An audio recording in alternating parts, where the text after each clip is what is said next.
Welcome back to another episode, everybody. Throughout this episode, we are going to look a bit deeper into the double empathy problem proposed by Dr. Damian Milton. Donald Williams said in 1996, right from the start, from the time someone came up with the word autism, the condition has been judged from the outside, by its appearances, and not from the inside, according to how it is experienced. Close quote. Now on to Dr. Damian Milton.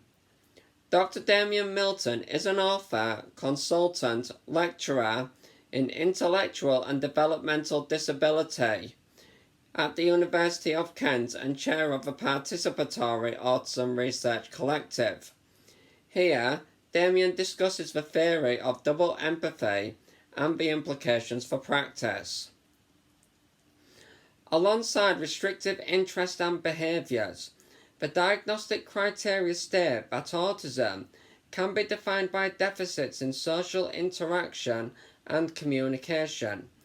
From the position of the non-autistic onlooker, autistic people can seem to have an impaired understanding of social life and other people. Such ideas are embedded within dominant psychological theories that attempt to explain autism as pathology, a deviance from normal development and cognitive functioning. Prevalent among these is the concept that autistic people have impaired theory of mind, the ability to imagine the thoughts and feelings of others in order to comprehend and predict their behaviour, also called mind reading and mentalising. Whilst it is true that autistic people can struggle to process and understand the intentions of others within social interactions, when one listens to the accounts of autistic people, one could say such problems are in both directions.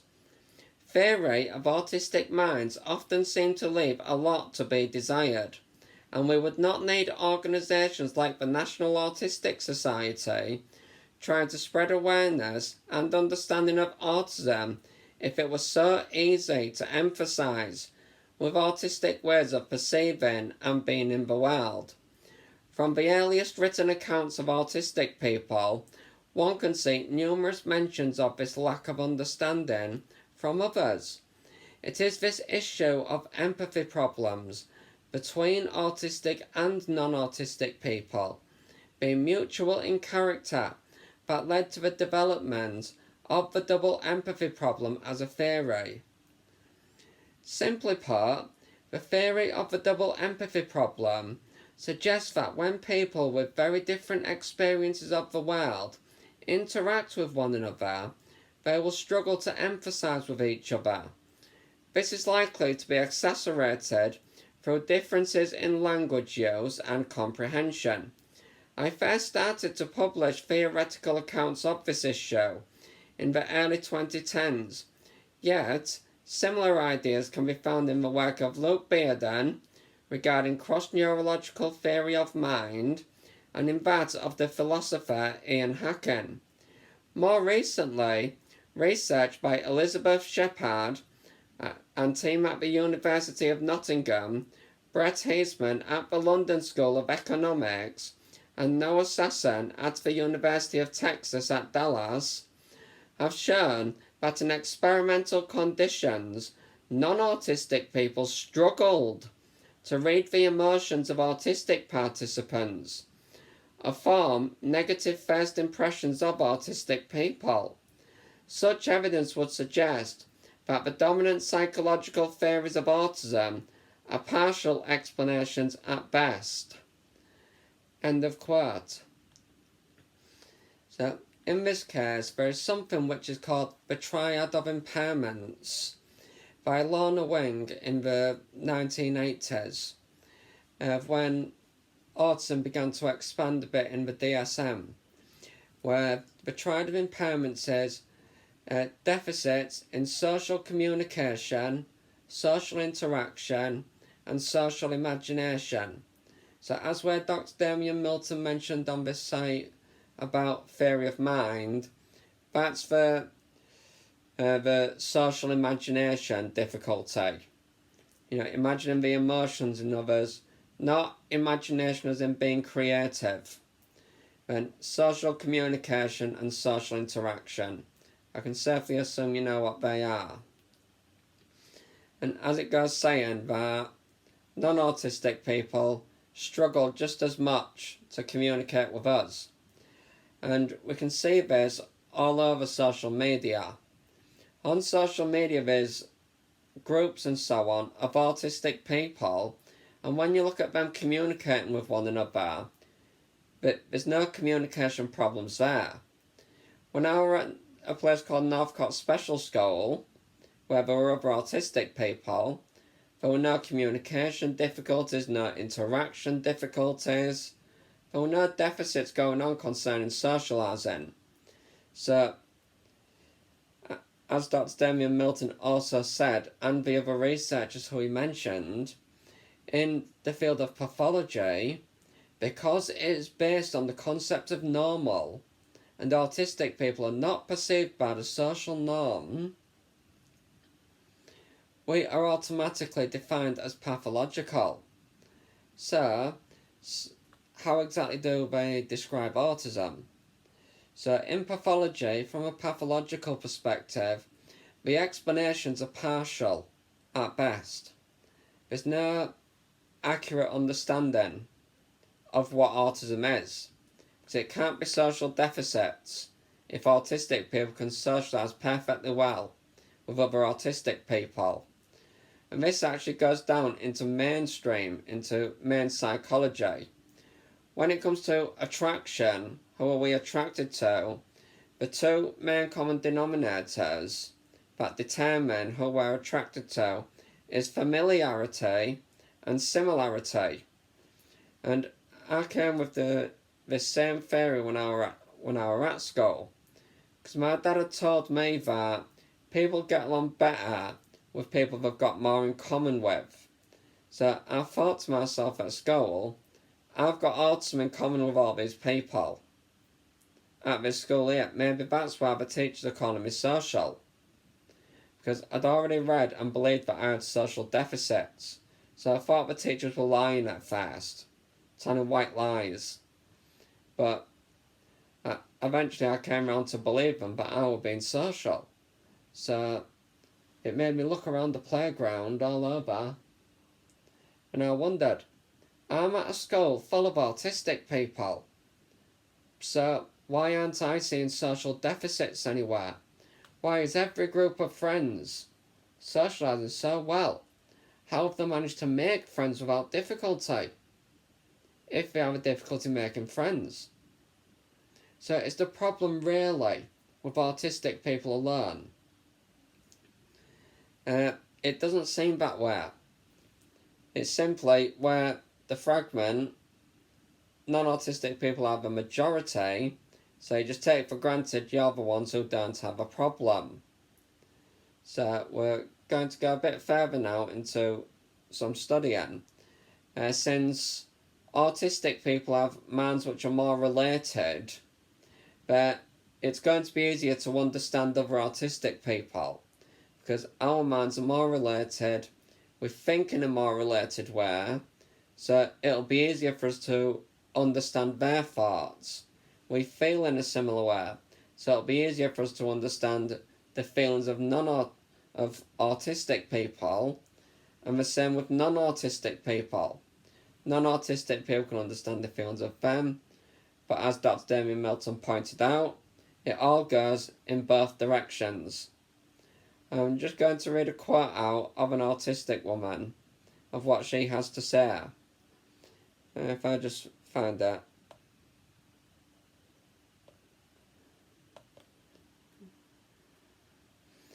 So, right.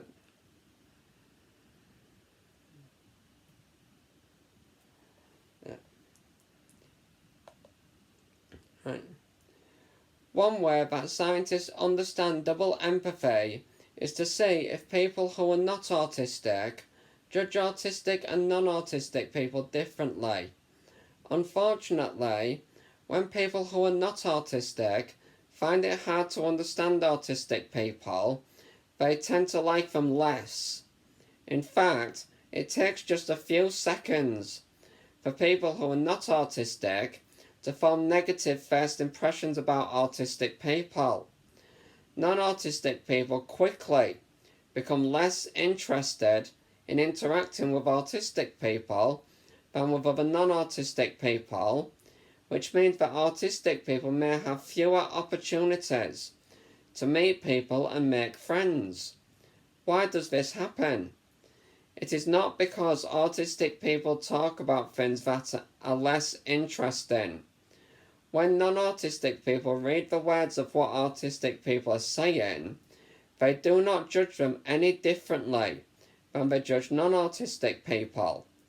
So, it really seems that it is how autistic people appear and sound, and not what they talk about, that leads non-autistic people to judge and avoid autistic people.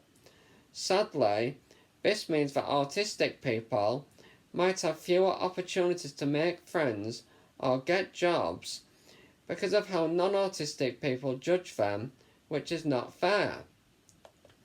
A scientific study which was done was using something called a diffusion chain, where Dr. Catherine Crompton, who I've just quoted, she got 3 groups of participants, where one group is all autistic, the other group is all non-autistic, and the third group is a combination of both autistic and non-autistic people. And what they did was they played a game similar to Chinese whispers. It was very similar to that, where they were all sat round in a circle, all 3 groups, and they were given a piece of information, the first one, and they were asked to pass it round one by one, and they had to keep the information as accurate as they can. And what they did was they tested it round, going into, seeing on all 3 groups. And what they came to find was the all-autistic group and the all-non-autistic group were equally accurate with the information sharing, but the combination of the third group of autistic and non-autistic people was significantly less accurate and more unclear. So that suggests that autistic people and non-autistic people communicate equally well, and it's the mismatches in the middle that causes the problems. Dr. Catherine Crompton interviewed many autistic people and was asking them about their relationships with autistic and non-autistic people. And what she came to find was she was asking them questions and so on, interviewing them, and she found 3 main themes. She found a cross-neurotype understanding, so different neurotype, minority status, so the fact that we're the minority and it's a majority, and then a sense of belonging, feeling like they don't belong. So now, here's what some of the people said.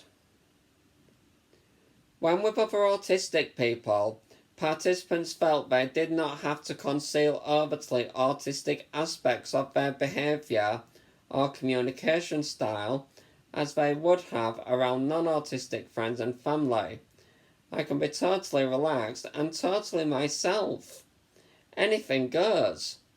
Behaviours such as stimming, rocking, and communicating in autistic ways were implicitly accepted by their autistic family and friends.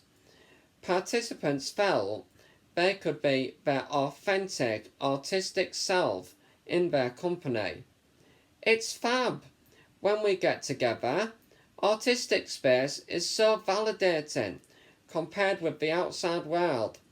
It's wonderful to see people stimming away without feeling self-conscious. That was participant 9. I feel free as a bird. No effort is needed. I don't need to mask. I don't feel stupid if I don't understand something. I feel able to just ask. We're all always getting our words mixed up or losing them, and we lost the thread of our conversations. But we laugh at it. We all do it, and we all get it. Participant 3. The language above was echoed in many participant responses who used words like genuine and accepting to describe their experiences with other autistic people.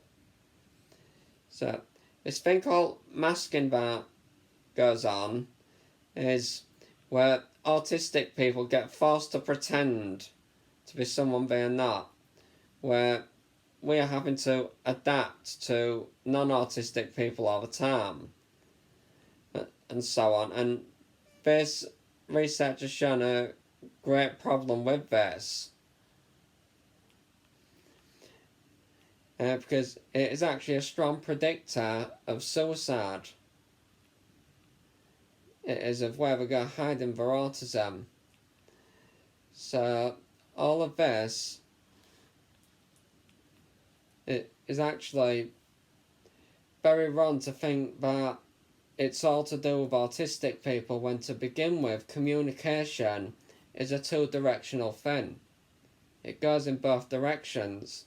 So you can't place all of the blame on the autistic people and claim it's their fault that no one's communicating well. You can't just go claim it's deficits and so on just because they don't understand you. If that means it's a deficit, that means non-autistic people not understanding autistic people is a deficit as well. You can't make it an exception. So it's great ableism here. I'm just going to quote from Thomas here, who worked at a school. I quote, "From an ableist perspective, the devaluation of disability results in societal attitudes that uncritically assert that it is better for a child to walk than roll, speak than sign, read print than read braille, spell independently than use a spell check, and hang out with non-disabled kids as opposed to other disabled kids, etc.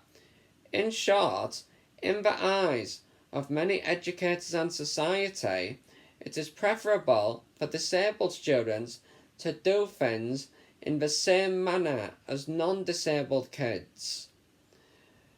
But we've seen that greatly hurts autistic people. There's a great mental health crisis going on among the autistic community.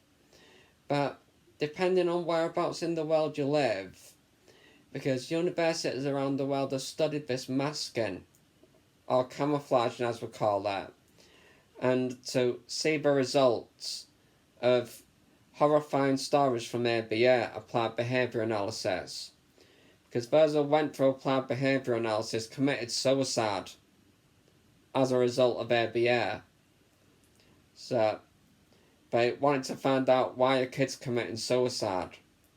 And once autistic adults began speaking up and so on, that got them to investigate this masking and so on. And so in countries like Sweden, apparently autistic people are 10 times more likely than the general population to die by suicide. So in some countries it's about 4 times more likely than the general population. It tends to vary around the world between 4 times and 10 times more likely. But autistic people seem to be the people most likely to commit suicide. But today, there's actually ongoing research in universities trying to find out is there's something else other than masking that's causing suicidal ideation in autistic people. Is there something other than masking? Because the suicide rate does seem to be pretty high among the autistic community, or suicidal ideation at least. I'm going to quote someone called Shona Davison, who shared an experience about ABA. She did. I quote, "Autistic people try so hard to get by in this world, and often that means we compromise ourselves to fit in with non-autistics. We force ourselves to do things that hurt us or make us uncomfortable, which partially explains the high rates of mental health problems and suicide in our community. Despite all this effort, we often still stand out as different and so still get judged and criticised. This aim of indistinguishable still gets cited by ABA providers. While society strives for this goal, the goal of making us normal, the human rights will be violated. Aiming for normal is unethical, often unachievable, and many first-hand accounts suggest it comes at too high a cost to the autistic person." End of quote. And yes, I'll show you all, if you type on Google, is ABA abuse, you'll find numerous accounts. You'll find blog posts, Facebook pages, YouTube videos like some of my own on ABA, of how I'm trying to explain it to people. You'll find on Twitter, it is all over the internet, the abusive experiences autistic people have gone through, all through ABA. So really the problem comes down that it's all about non-autistic people, of how they judge autistic people. So while autistic people are actually learning, as Sean Davison said, to try and fit in with non-autistics, the non-autistics are not willing to adapt to our needs, are not willing to adapt to our way of communication, not willing to meet us there in the middle. That's what we've got to do. We need to become more mutual in character, as Dr. Damian Milton put it. We need to find common ground and learn to understand each other. Not judge an autistic person as non-autistic, and not judge non-autistic people as autistic. My dad taught me the social expectations of how do other people like to communicate. And that's how I know things like they want eye contact, they like small talk. And in Dr. Catherine Crompton's study, which I quoted, he said, it's not that autistic people talk about things less interesting. Actually, really, it's the other way around. It's non-autistic people who talk about things that are not interesting. Oh, the weather's nice today. What's interesting about that? Oh, the traffic's busy tonight. Well, yeah, of course it's busy. It's 5 p.m. People are on the way home from work. What's interesting about that? So it's actually non-autistic people who talk about the boring stuff. But autistic people want to talk about interesting things. And that's one of the mismatches. Autistic people want to talk about something interesting. Non-autistic people want to do small talk. A theory behind this is, with non-autistic people, connection comes first, content comes second. But with autistic people, content comes first and connection comes second. This is some pattern that they've seen in research. So on the double empathy problem, trying to see the communication differences, it seems, and even in the neurology of the brain differences in autistic brains, it seems that nearly everything is in oppositional. For example, a non-autistic person in the neurology uses the front of the brain more than they use the back functions, but autistic people use the back of the brain more than they use the front.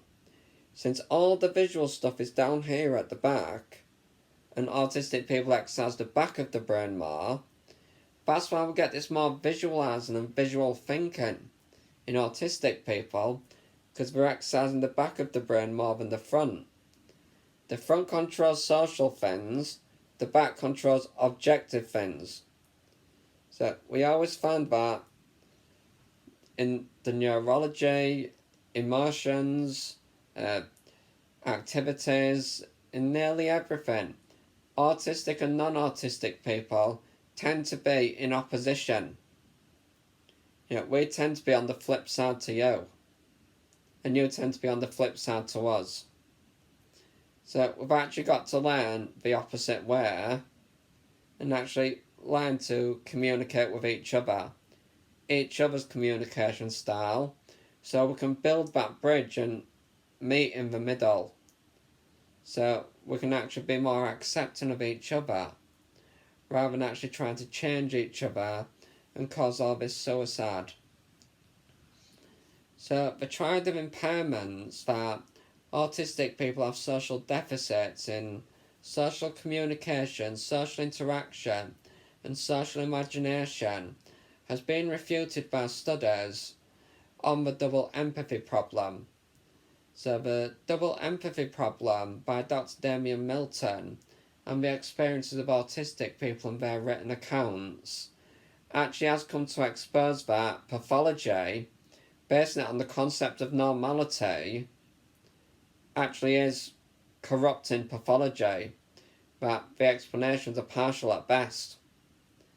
So Francis Galton, with his concept of normal, the normal brain, the typical brain, he absolutely has corrupted everything. That all these things where people have gone by pathological definitions, all of the pathology is getting refuted in further research. Research keeps refuting the pathological perspective of autism. So what I would suggest is that you actually start looking at and researching the neurodiversity perspective of autism. Looking at autism as more of a difference and a disability, not just a difference, but a disability, but don't view it as a pathology, as some kind of disease or illness, because the disability is contextual, as the researchers have just quoted. Their studies go showing that the social deficits, difficulty making friends, is not all because of the autistic person. It's because of both. It goes in both directions. So autistic people don't actually have the social deficits, as people claim. But there's no denying autism is a disability. There's no denying that. And as I mentioned in previous videos, disability always has been and always will be contextual. When you learn to communicate with autistic people, and as autistic people have already learned to communicate with you, to fit in, even though it comes at a big cost of hurting themselves, and so on, we won't see these communication deficits anymore, because all of us will be in good communication, won't we? So we won't see these communication deficits, interaction deficits, or social imagination deficits, if we all come to understand each other. So then, if all that social stuff gets thrown out the window, because we no longer get to see it by all understanding each other, autism will no longer be seen as a social disability. No longer. So autism, to begin with, is not a social disorder. It's not a social disability. It all goes in both directions. Proven by university studies from multiple universities around the globe, Dr. Damian Milton, And Dr. Damian Milton has produced his own books and so on about this. So if you would like to hear more from Dr. Damian Milton, you can find him on YouTube, where he shares some of his lectures about intellectual disability and autism. As it says, he does work for the University of Kent, the National Autistic Society. So if you would like to know more about double empathy, I'd advise you to turn to Dr. Damian Milton, either read his books or listen to him on some YouTube podcasts or videos.